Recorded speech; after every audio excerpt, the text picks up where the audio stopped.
In this tutorial, I'm going to be teaching you how to pop shove it.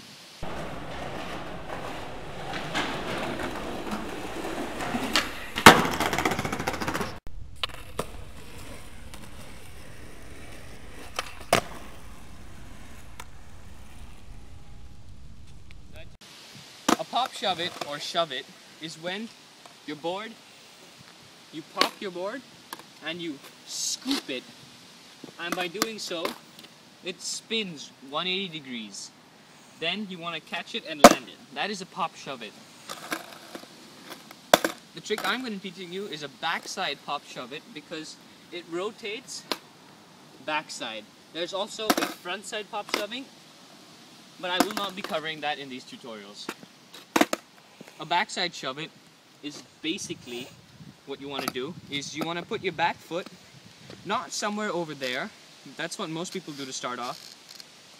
You want to put it on your tail because it's a pop shove it, and some people just scoop it, and because your trucks are slightly loose you sort of apply pressure so it kind of spins and it gets really messy.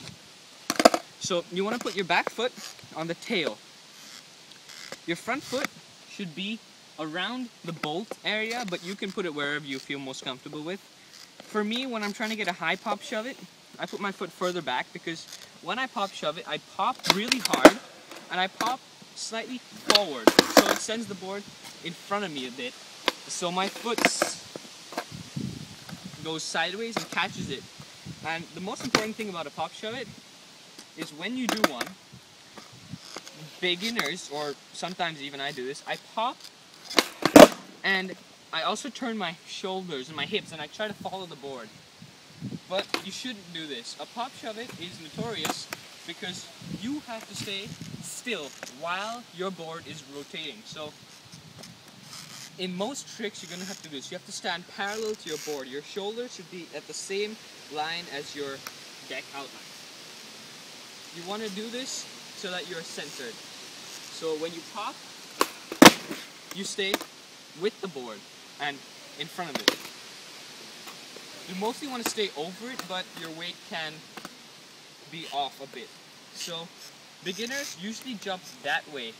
They'll jump in front of them when they're doing a pop shove it, like that. But when you're rolling, it's not the same because then you're going forward.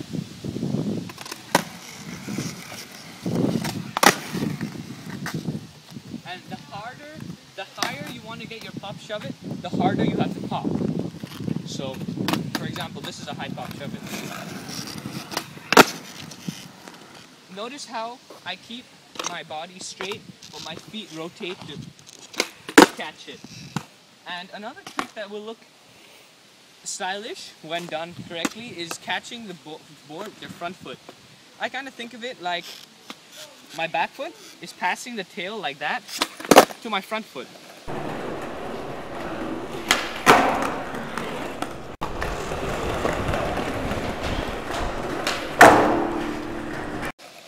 You're tossing it like that. So it's like you toss it and you catch it with your front foot. This is much easier to learn quickly because then people start trying to catch your pop shove it with their back foot. So they're doing all the action with their back foot. They're popping and they're catching. And this can get pretty difficult. So you want to do it like this. You want to pop, stick your front foot out, over it, aim for the bolts. It'll come naturally in a while, but usually you want to aim for your bolts. And you just want to stomp it. Really catch it midway and stomp it. A common problem and mistake many people do is they pressure it. So it starts flipping. And when you land like this, it is very painful. So I advise you do not make that mistake.